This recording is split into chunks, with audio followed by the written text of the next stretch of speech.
ये आकाशवाणी है। अब आप लवली निगम से संसद में आज हुई कार्यवाही की समीक्षा सुनिए। पहले लोकसभा लेखक हैं यूनिवार्ता के वरिष्ठ पत्रकार मोहम्मद आजाद। प्रधानमंत्री नरेंद्र मोदी ने आज लोकसभा में स्पष्ट किया कि दुनिया के किसी भी नेता ने भारत से ऑपरेशन सिंदूर रोकने के लिए नहीं कहा। उन्होंने कहा कि भारत ने पाकिस्तान की नाभि पर वार किया है। उन्होंने कांग्रेस पर तीखा प्रहार करते हुए कहा कि इस अभियान के दौरान पूरी दुनिया का समर्थन मिला, लेकिन जवानों के पराक्रम को मुख्य विपक्षी दल का समर्थन नहीं मिला। उन्होंने कहा कि दुनिया के किसी भी नेता ने हमें ऑपरेशन सिंदूर रोकने के लिए नहीं कहा। प्रधानमंत्री ने कहा कि 22 अप्रैल के बाद मैंने सार्वजनिक रूप से कहा था कि हमारा संकल्प है कि हम आतंकियों को मिट्टी में मिला देंगे। सजा उनके आकाओं को भी मिलेगी और ऐसी सजा मिलेगी जो कल्पना से भी बड़ी होगी। उन्होंने कहा कि 22 अप्रैल को वो विदेश में थे। वहां से लौटने के तुरंत बाद उन्होंने एक बैठक बुलाई और उस बैठक में स्पष्ट निर्देश दिए गए कि आतंकवाद को करारा जवाब देना होगा और ये हमारा राष्ट्रीय संकल्प है। सेना को कार्रवाई की खुली छूट दी गई। उन्होंने कहा कि भारत ने सिद्ध कर दिया है कि न्यूक्लियर ब्लैकमेलिंग अब नहीं चलेगी और न ही देश इसके सामने झुकेगा। उन्होंने कहा कि 22 अप्रैल को पहलगाम में जिस प्रकार की क्रूर घटना हुई, जिस तरह आतंकवादियों ने निर्दोष लोगों से धर्म पूछकर गोलियां चलाई, ये क्रूरता की पराकाष्ठा थी। ये भारत को हिंसा की आग में झोंकने का एक सुविचारित प्रयास था। भारत में दंगे फैलाने की साजिश थी। मैं आज देशवासियों का धन्यवाद करता हूं कि देश ने एकता के साथ उस साजिश को नाकाम कर दिया। प्रधानमंत्री नरेंद्र मोदी ने कहा कि ऑपरेशन सिंदूर के दौरान विश्व के 193 देशों में से सिर्फ 3 देशों ने पाकिस्तान के समर्थन में बयान दिया था। उन्होंने कहा कि पाकिस्तान के साथ हमारी लड़ाई तो कई बार हुई है, लेकिन ये भारत की पहली ऐसी रणनीति बनी जिसमें पहले जहां हम कभी नहीं गए थे वहां हम पहुंचे। वो सोच भी नहीं सकता था कि कोई बहावलपुर मुरीद के भी जमींदोज कर सकता है, हमने कर दिया। श्री मोदी ने कहा कि हमारी सेनाओं ने आतंकी अड्डों को तबाह कर दिया। ऑपरेशन सिंदूर ने साबित किया कि भारत अपनी शर्तों पर अपने तरीके से जवाब देकर रहेगा। इससे पहले केंद्रीय गृह मंत्री अमित शाह ने आज लोकसभा में घोषणा की पहलगाम आतंकी घटना को अंजाम देने वाले तीनों आतंकवादी कल सुरक्षा बलों के साथ मुठभेड़ में मारे गए। श्री शाह ने ऑपरेशन सिंदूर पर चर्चा में हिस्सा लेते हुए कहा कि ऑपरेशन महादेव के दौरान कल पहलगाम में 26 निर्दोष पर्यटकों की हत्या करने वाले आतंकवादी सुलेमान उर्फ फैजल अफगान और जिब्रान सैन्य बलों के साथ मुठभेड़ में मारे गए। उन्होंने बताया कि सुलेमान आतंकवादी संगठन लश्कर तैयबा का तथाकथित कमांडर था। अफगान और जिब्रान भी लश्कर तैयबा से जुड़े हुए थे। उन्होंने बताया कि मारे गए तीनों आतंकवादियों के पहलगाम घटना में शामिल होने की पुष्टि इन्हें पनाह देने वालों से कराई गई। पहलगाम हमले में इस्तेमाल हथियारों से निकाले खोखे की मिलान कर लिया गया है और इसकी पुष्टि हो गई है कि इन आतंकवादियों के कब्जे से बरामद हथियार ही पहलगाम हमले में इस्तेमाल किए गए थे। श्री शाह ने कहा कि पहली बार भारत ने 100 किलोमीटर पाकिस्तान के अंदर स्थित आतंकवादियों के ठिकानों पर हमला किया। इससे पहले पाकिस्तान के कब्जे वाले कश्मीर में ही आतंकवादियों के ठिकानों पर हमला किया गया था। श्री शाह ने कहा कि ऑपरेशन सिंदूर के दौरान पाकिस्तान स्थित 9 आतंकवादी ठिकानों को ध्वस्त करने के अलावा पाकिस्तान के 11 एयरबेस क्षतिग्रस्त किए गए। इनमें 9 तो पूरी तरह नेस्तनाबूद कर दिए गए। पाकिस्तान के 6 राडार सिस्टम ध्वस्त किए गए। पाकिस्तान के पास युद्ध विराम करने की गुहार लगाने के अलावा कोई चारा नहीं था। श्री शाह ने कहा कि कांग्रेस के वरिष्ठ नेता और पूर्व गृहमंत्री पी चिदम्बरम ने पहलगाम हमले को अंजाम देने वाले आतंकवादियों के पाकिस्तानी होने पर सवाल उठाया है। उन्होंने कहा कि श्री चिदम्बरम ये सवाल उठाकर पाकिस्तान को क्लीन चिट दे रहे हैं। उन्होंने कहा कि कांग्रेस सरकार की पूर्व में की गई गलतियों के कारण ही पाकिस्तान आतंकवाद को बढ़ावा दे रहा है। उन्होंने कहा कि 2014 से पहले आतंकवादी हमलों का पाकिस्तान को सटीक जवाब नहीं दिया जाता था, लेकिन अब मोदी सरकार हर आतंकवादी हमले का करारा जवाब देती है। उन्होंने कहा कि मोदी सरकार के कार्यकाल में आतंकवादी हमलों का करारा जवाब दिया गया है और आगे भी आतंकवाद से कड़ाई से निपटा जाएगा।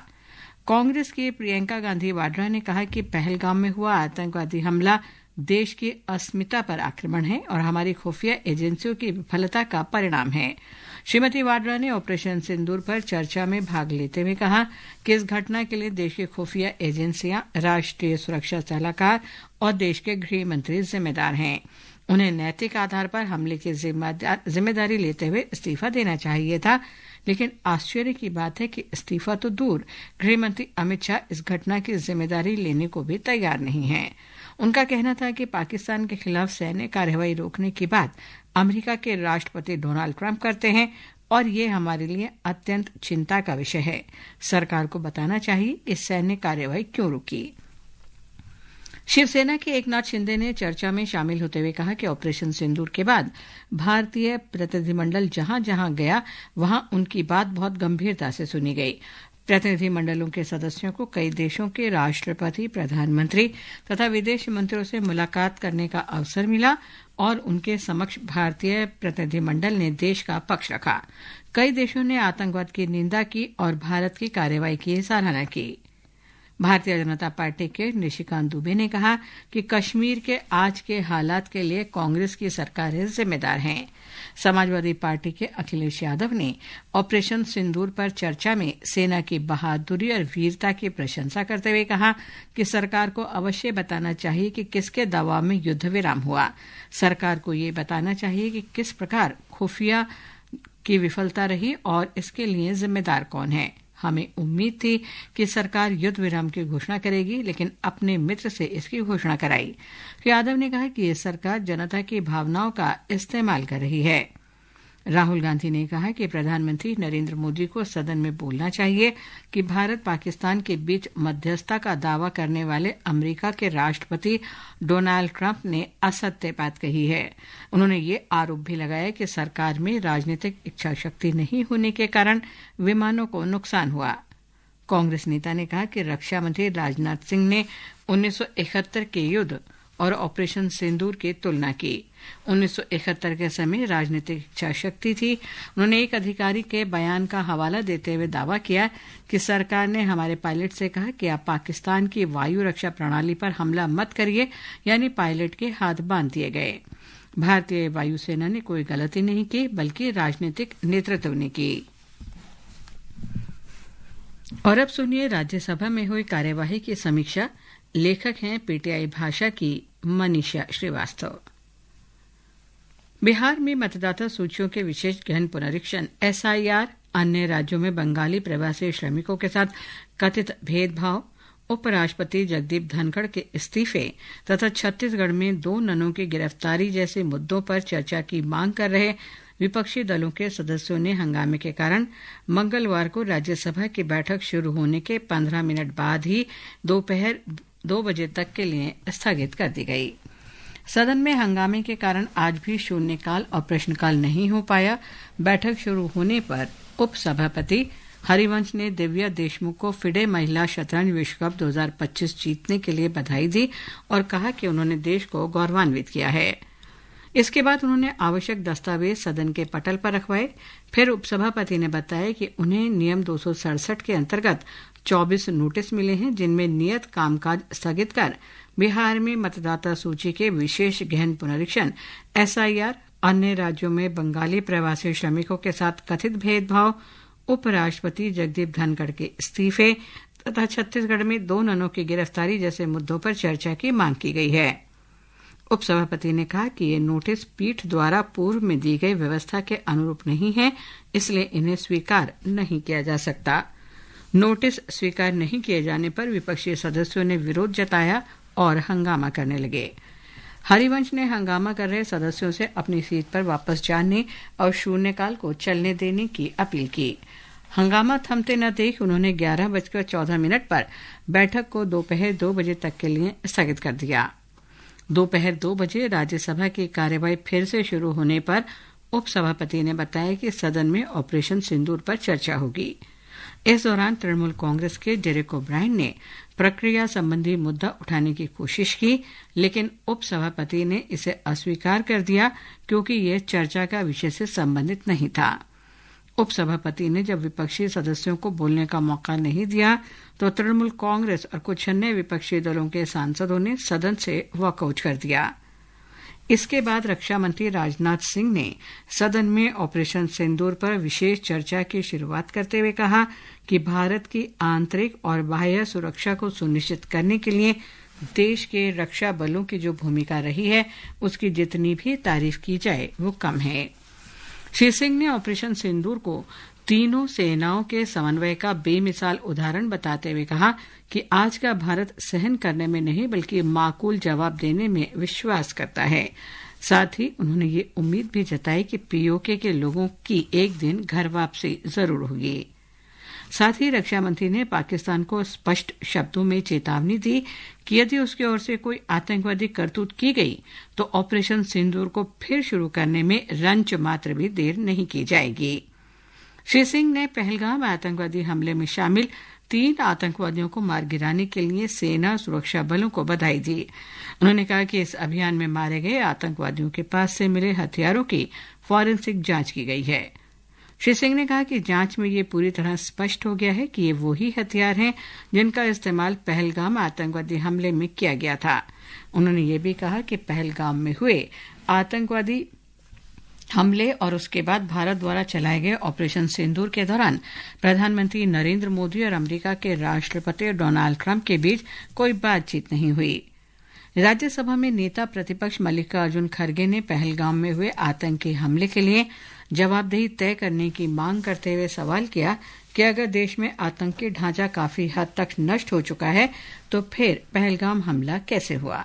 उन्होंने कहा कि सरकार को आतंकवादी हमला रोकने में चूक और विफलता स्वीकार करनी चाहिए।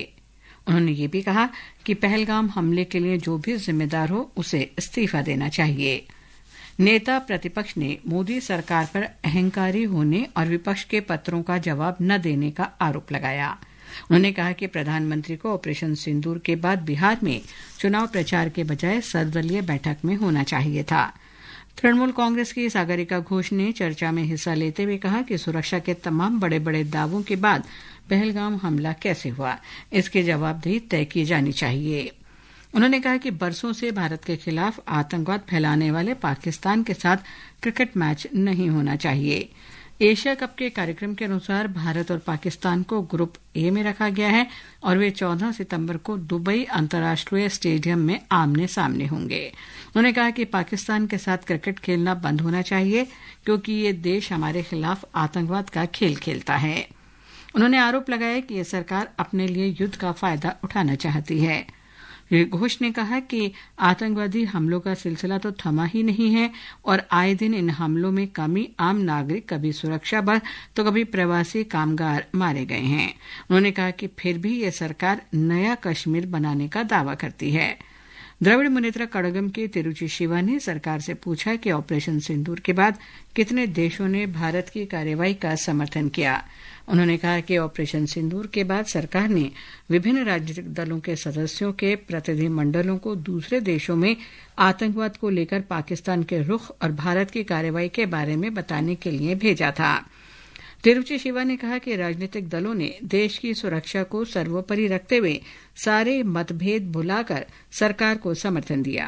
उन्होंने कहा कि हमें यह जानने का हक है कि आखिर वो कैसी खुफिया नाकामी थी जिसके चलते 26 बेकसूर लोगों को पहलगाम में आतंकवादियों ने धर्म पूछ कर क्रूरता के साथ मौत के घाट उतार दिया। उन्होंने कहा कि जम्मू कश्मीर को विशेष राज्य का दर्जा देने वाले अनुच्छेद 370 के प्रावधान हटाए जाने के बाद वहां के हालात में सुधार होने के दावों पर पहलगाम हमला सवाल उठाता है। तिरुचि शिवा ने कहा कि पहलगाम हमले के बाद सिंधु जलसंधि को निलंबित किए जाने पर समस्या का सही समाधान नहीं है क्योंकि आम नागरिकों को निशाना बनाना उचित नहीं है।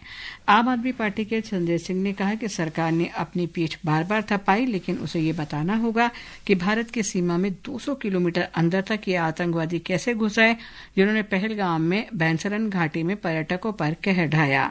उन्होंने कहा कि बैंसरन घाटी तो हमेशा खुली रहती है, लेकिन वहां सुरक्षा के इंतजाम क्यों नहीं थे। श्री सिंह ने कहा कि हमले के बाद गृहमंत्री ने पहलगाम का दौरा किया और प्रधानमंत्री सऊदी अरब से अपना विशेष कार्यक्रम छोड़कर वापस आए। उन्होंने कहा कि प्रधानमंत्री पहलगाम जाने के बजाय 24 अप्रैल को बिहार और 1 मई को महाराष्ट्र और केरल गए। अभी आप संसद में हुई आज की कार्यवाही की समीक्षा सुन रहे थे।